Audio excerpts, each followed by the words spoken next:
My name is Celandine Rowe, and I was the forgotten one. At Christmas dinner last year, everyone in my family received beautifully wrapped gifts. Except me. It wasn't a mistake. No one gasped, no one apologized.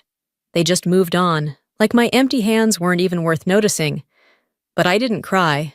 I didn't flinch. Because what they didn't know, what they never bothered to ask, was that I had already given myself the best gift of all. Not just a new home, not just a six-figure bonus from one of the most respected tech firms in the country.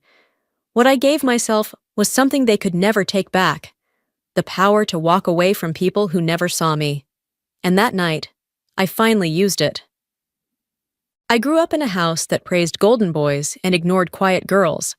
My brother Grant was the golden boy, star quarterback, prom king, early acceptance to Stanford.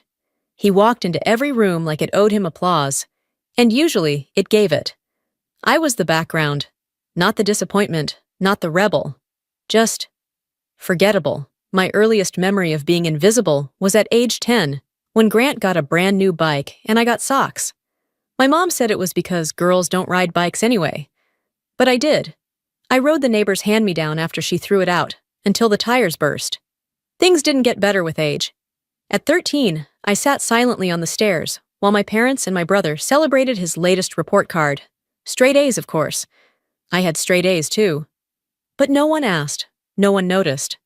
And when I did speak, it was like tossing words into a black hole. By 16, I had stopped trying to belong. I poured myself into books, into coding, into understanding how systems worked. Because at least systems made sense. At school, I joined the tech club, not because it was cool, but because it was mine. The logic, the rules, the control. It gave me something I never had at home: stability. Then came the Thanksgiving dinner from hell. My father stood up to toast Grant's entrepreneurial spirit and vision. He was launching a business funded entirely by our parents. My mother beamed.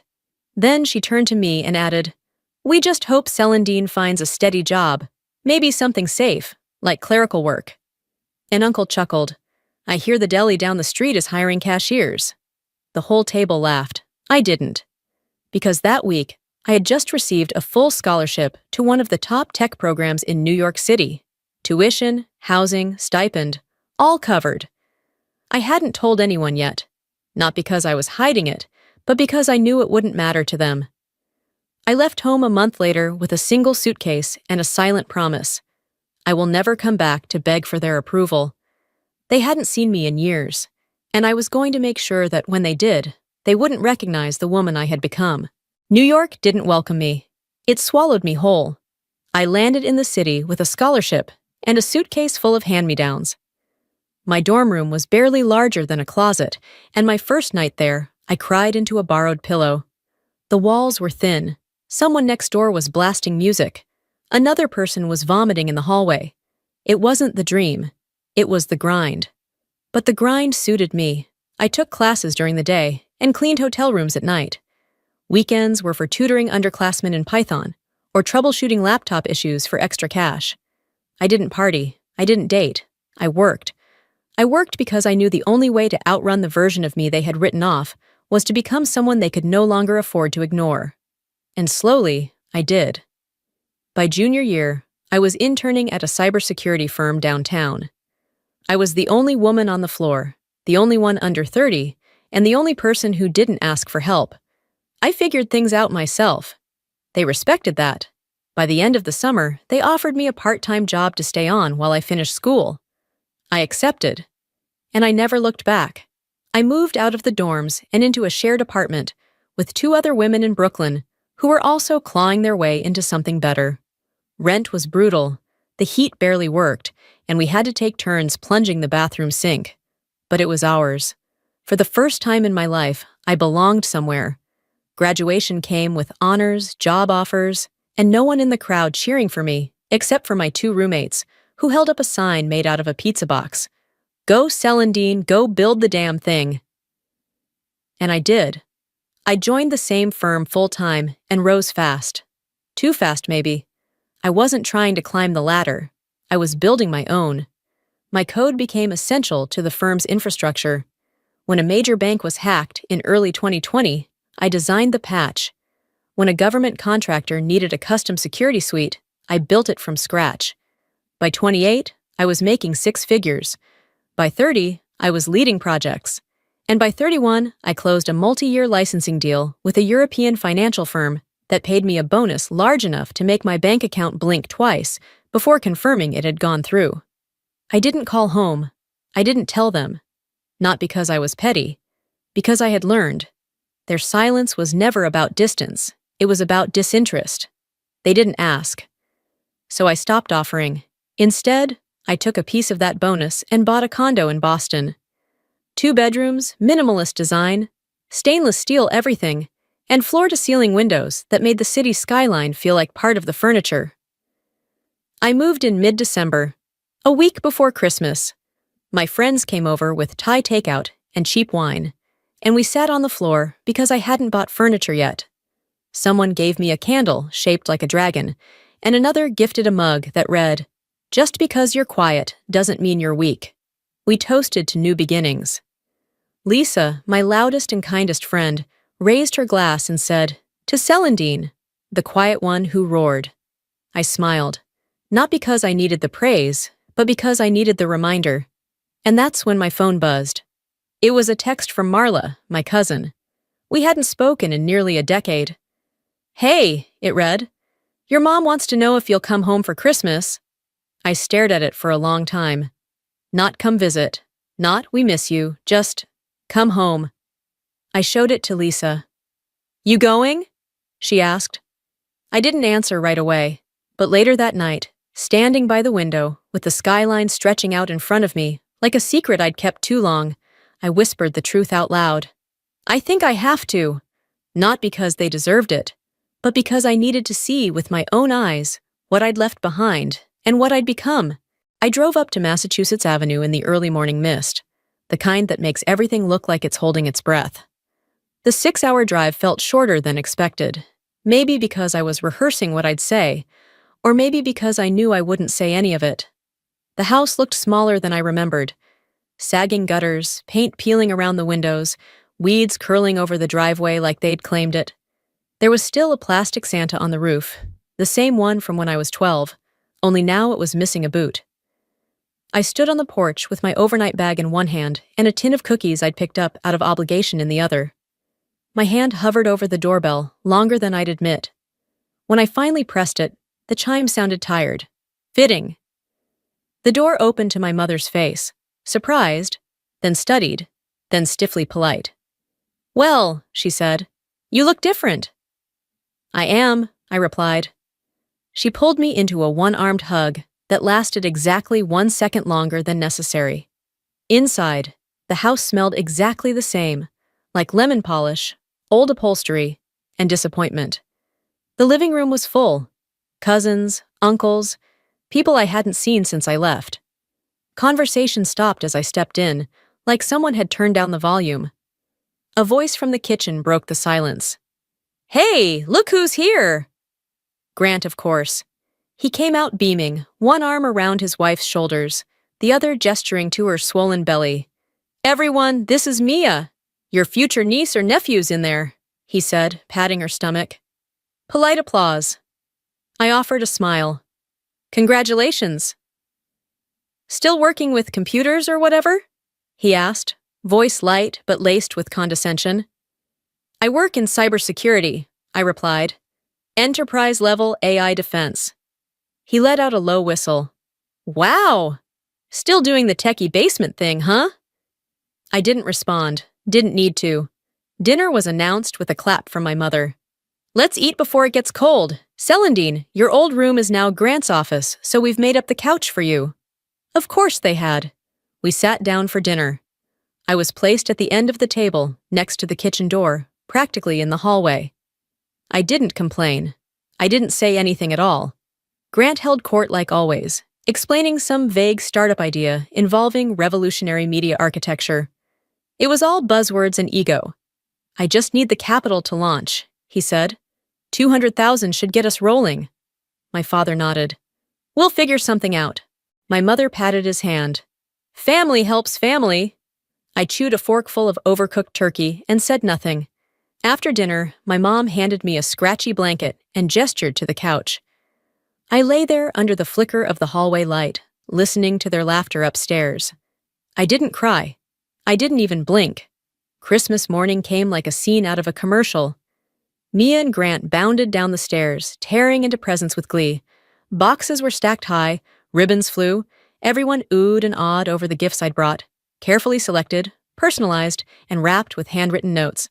Then it came to my turn. Except, it didn't. "Oh no!"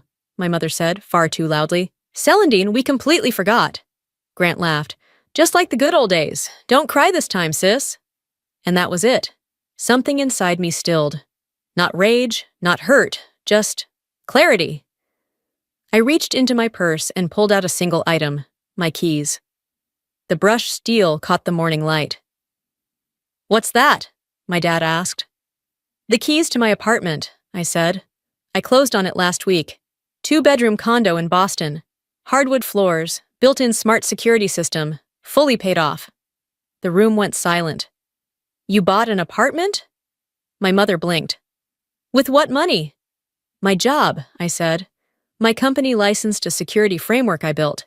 The bonus was $160,000 after taxes." Forks paused mid-air. Grant's jaw twitched. Mia stopped smiling. My dad leaned forward. "You've been making that kind of money?" "For years." My mother's tone shifted instantly. "Sweetheart, why didn't you tell us? We're so proud of you." Proud? For a moment, I almost laughed, but I didn't. "I should pack," I said instead. "I've got a long drive back." They protested.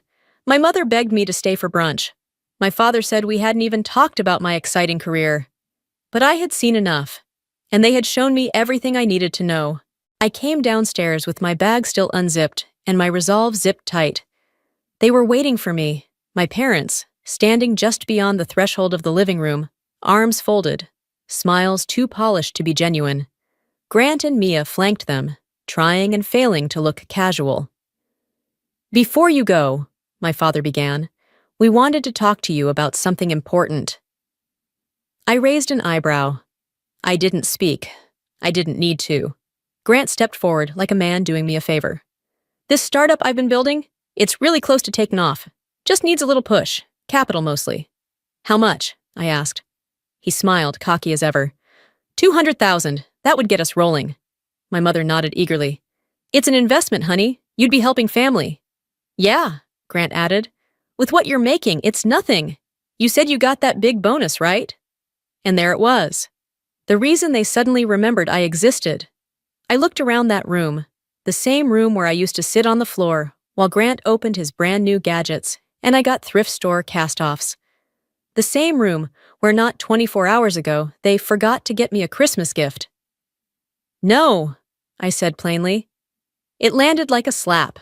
My mother's face froze. "What do you mean, no?" "I mean, I'm not giving you $200,000, or $2, or 2 cents. "But we're family," my dad said, like the word still meant something. I laughed, just once. Not bitterly, just truthfully. "You mean now we're family?" Silence. "Where was that family?" I continued. "When I asked for help covering textbooks and you told me to take out loans? When you turned my bedroom into an office before I even left for college? When you told me I could sleep on the couch while Grant got a car and a tuition check?" "That was different," my mother snapped. "Things were tight back then." I nodded slowly. "But not tight for Grant." "He showed promise," she said too quickly, then backpedaled. "I mean, we thought college might not be the right fit for you." "No," I said. "You just assumed I wasn't worth the risk." Grant stepped forward, puffed up like he was still wearing a high school Letterman jacket. "Unbelievable. You make it big and suddenly think you're better than us." "I don't think I'm better," I said. "I think I'm finally done pretending we were ever equal."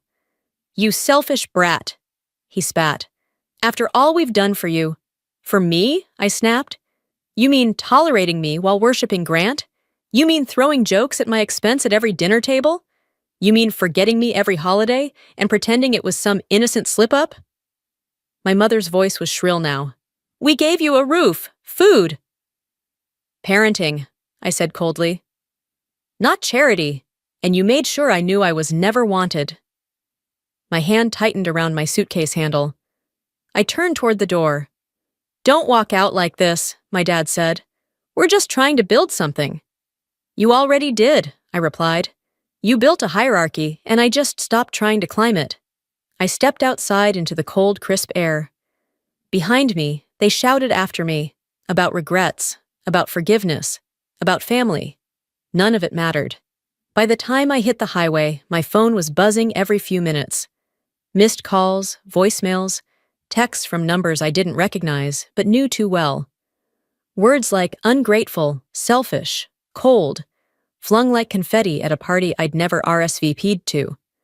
At a gas station just past the state line, I scrolled through them all, then blocked every number I didn't care to hear from again. Except Sarah. When I got back to my apartment in Boston, it was quiet, peaceful. I poured a glass of wine and stood by the window, watching the skyline blink like the city was breathing with me. Sarah texted, Mom's telling everyone you refuse to help, that you've changed. Good, I replied. Maybe now they'll stop pretending I ever owed them anything. A day later, the cousins came. Family is everything, one message read. You should support your brother. Delete, block. Another said, Wow, you're cold. Maybe, but cold is what you become when you're tired of being burned. It's been 7 months since that Christmas. 7 months since I walked out of the house where I was raised and never looked back. Since then, life hasn't just moved forward, it's unfolded. I was promoted in March, head of engineering. The title didn't matter as much as what came with it. A team that respects me, creative freedom, and a compensation package that would have made my teenage self think I was dreaming. That same month, I met Elliot at a tech conference in Cambridge. He was quiet, like me, but steady. A freelance designer who understood the chaos of startups and, more importantly, the silence that follows a toxic family. We got coffee, then dinner. Then we didn't stop. Elliot doesn't ask for pieces of me I'm not willing to give. He doesn't try to fix me. He sees me, and that's enough. Sarah still calls every week, not because she has to, but because she wants to. She keeps me updated, though I rarely ask. Apparently, Grant and Mia are still living with my parents. The startup never got off the ground. The story my family tells now is simple. I abandoned them. I turned my back. I let money ruin me. It's easier, I guess, than admitting the truth. I was never theirs to lose. They tried reaching out through every channel, old friends, distant cousins, even former teachers. I blocked each attempt, each guilt trip disguised as concern. My mother left a voicemail a month ago. Her voice trembled as she said, Family is forever, Celandine. I didn't respond. Because I've learned, forever only applies when it's mutual, not when it's conditional, not when it only kicks in once you've become useful. Elliot and I are planning a trip to Japan. We've been learning the language together, bookmarking noodle spots and old shrines. Sometimes, when we talk about the future, he asks what I'd name a dog if we got one, or if I'd ever consider leaving Boston for good. The thought doesn't scare me, not anymore. This city gave me space to grow. But now, I know that what mattered wasn't the city, it was me. I've stopped mourning the family I never really had. And I've started building something better, something chosen, something whole. To anyone listening who's felt the sting of being overlooked, forgotten, dismissed, please hear me when I say this. You do not have to stay where you're unseen. You are not selfish for choosing peace, and you don't need anyone's permission to live the life you deserve. So walk away if you need to, run if you must. Build a life that reflects your worth, not their expectations. Because the truth is, sometimes the most powerful thing you can say isn't I forgive you. It's, I'm done. And when you say it like you mean it. Because peace isn't found in their acceptance. It's found in your own.